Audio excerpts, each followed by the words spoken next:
How's it going out there, YouTube? My name is Jesse, and I'm back for another comic book video. In my last video, I did the 10 most powerful objects in the Marvel Universe, minus the Infinity Gauntlet, because that was basically a compare and contrast to it. But I figured that this time I would go ahead and do what I considered my list to be the 10 most powerful objects in the DC Universe. The DC Universe has many powerful objects, just like the Marvel Universe. They may not all be earth-shatteringly powerful, but these are some objects that I wouldn't want to go up against. So let's go ahead and get started with this list of the 10 most powerful DC objects. And if you like this video, go ahead and give that like button a click. So let's get started with number 10. And this is what I consider to be one of the most powerful objects in the world.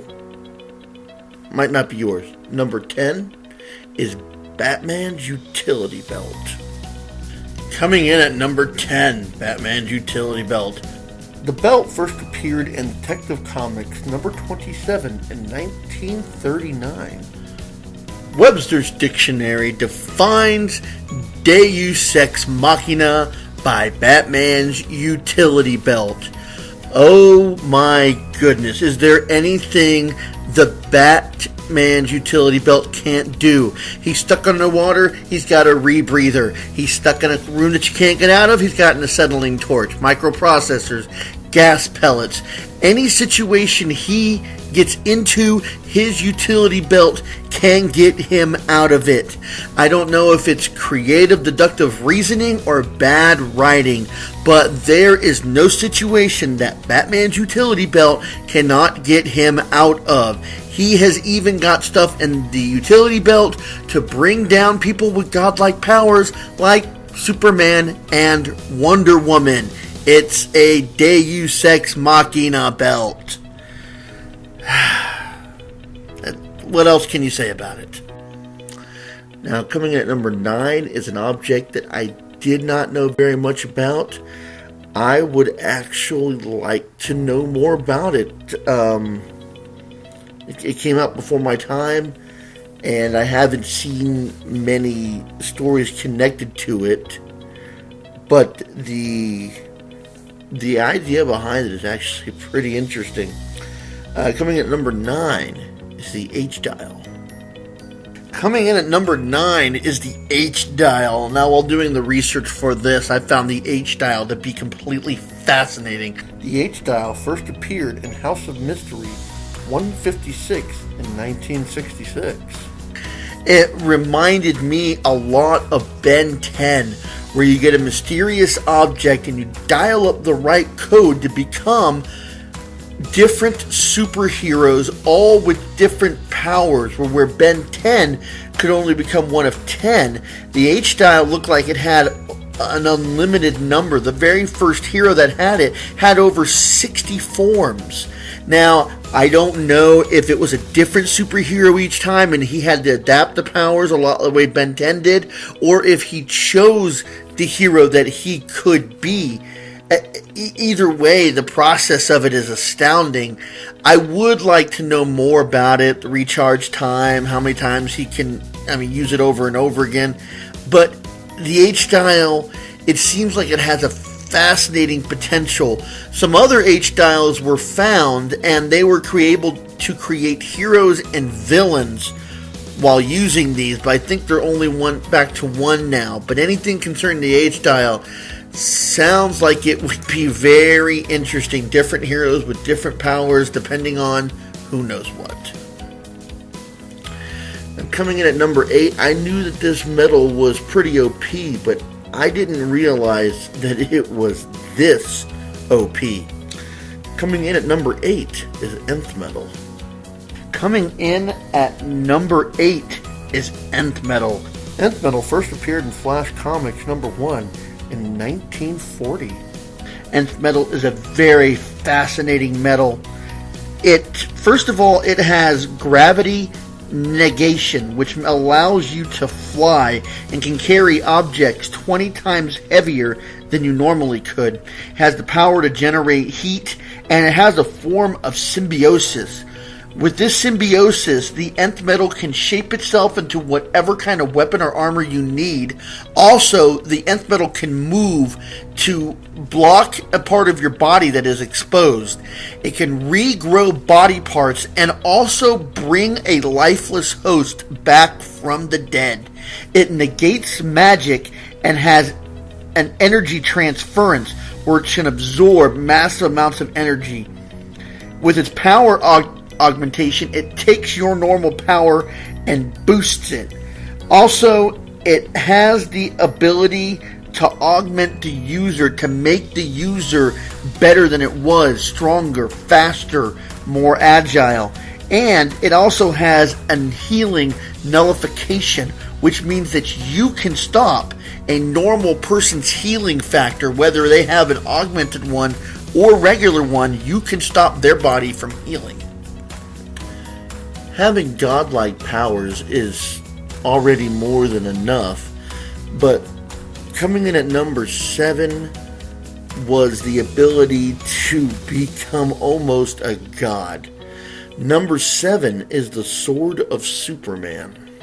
Coming in at number 7, the Sword of Superman. The Sword of Superman first appeared in Superman Annual number 10 in 1989.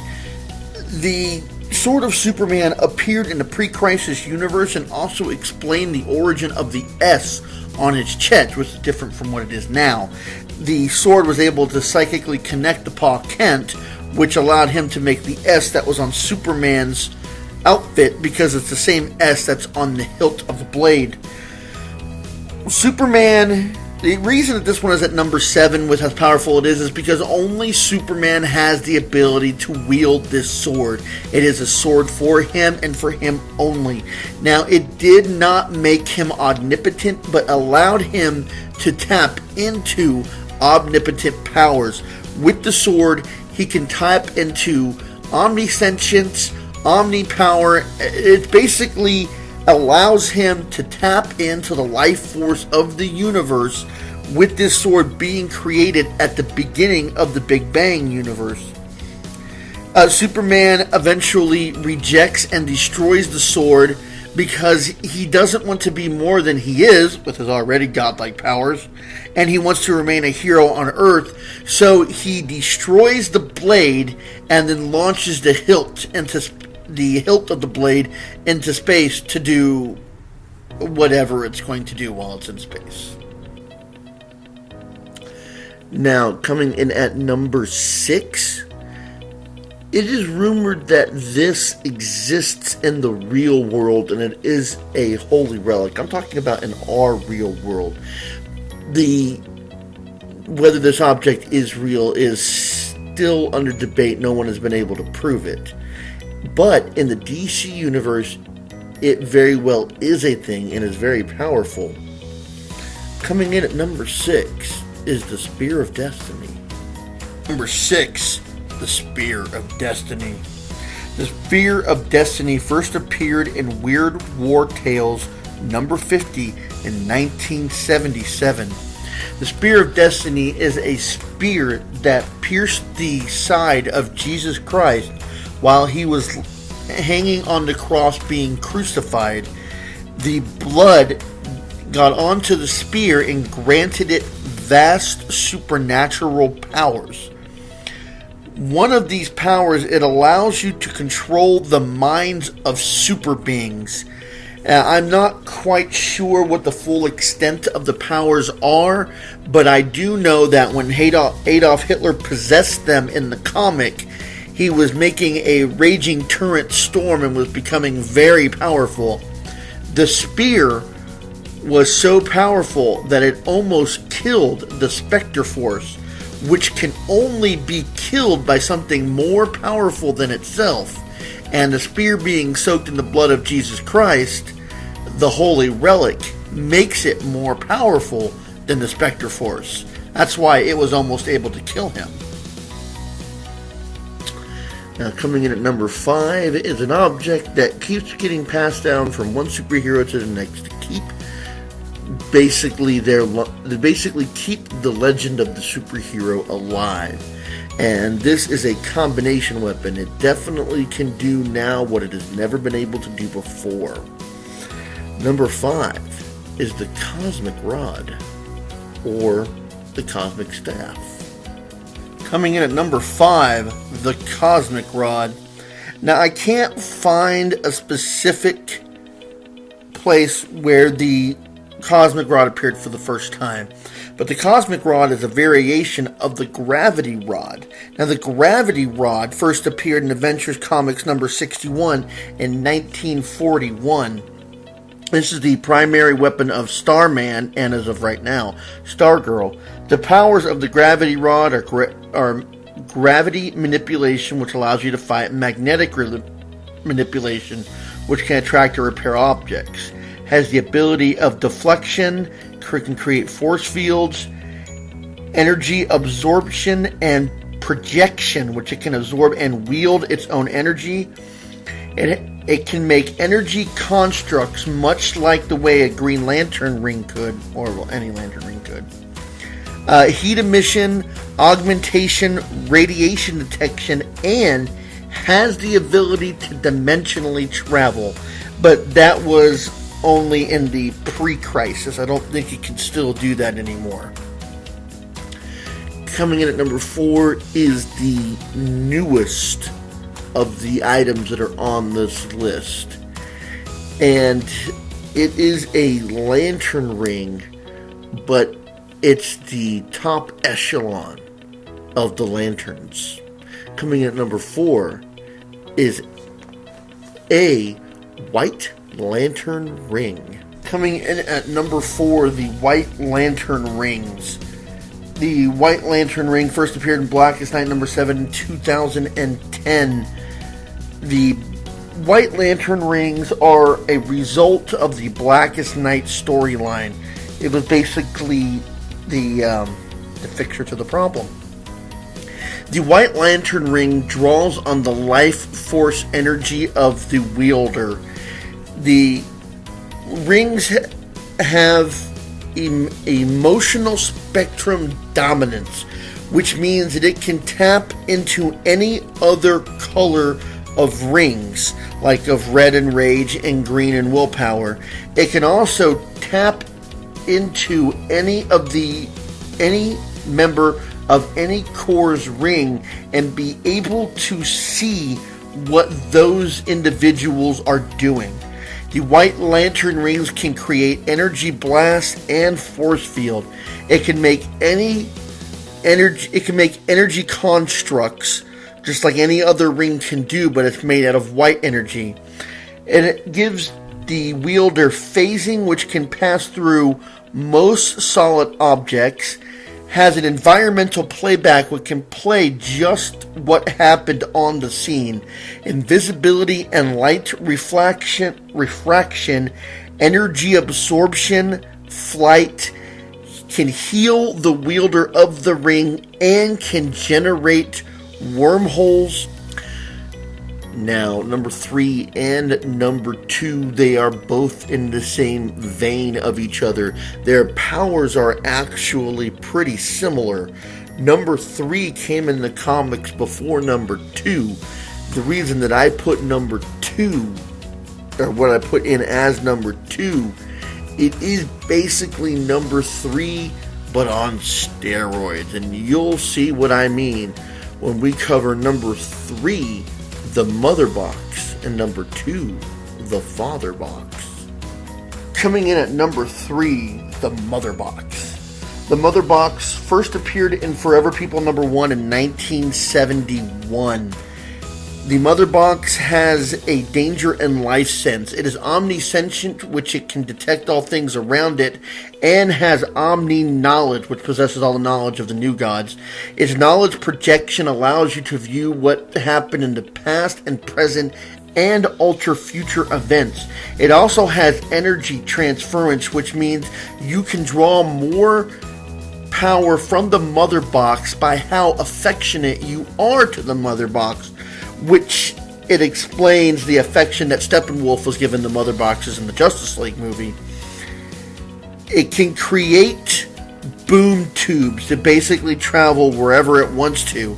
It has the ability to tap into gravity, emotion, health, and it has telepathy where you can access people's minds. It can control machinery, anything that's non-sentient. It can merge itself into beings, making them more powerful.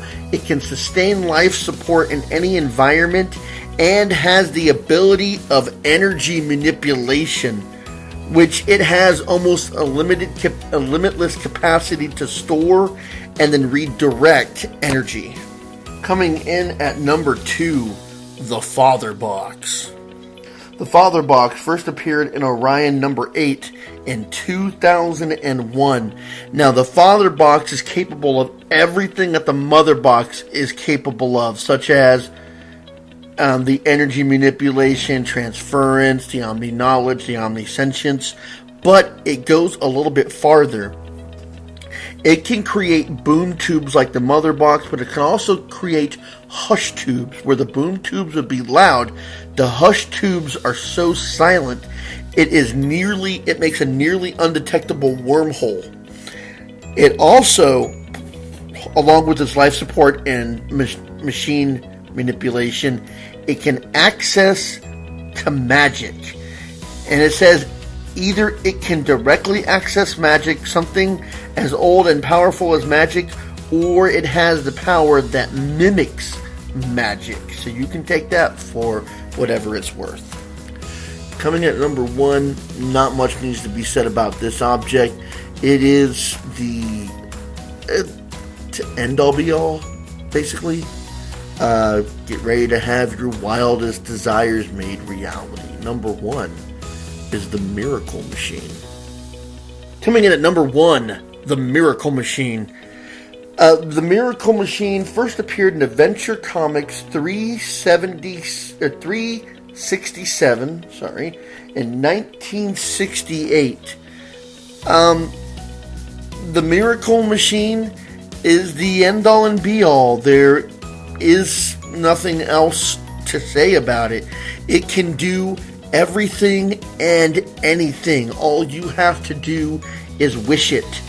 The Miracle Machine is also a very dangerous piece of technology, because having even a random thought by it, just for an instant, would cause it to happen.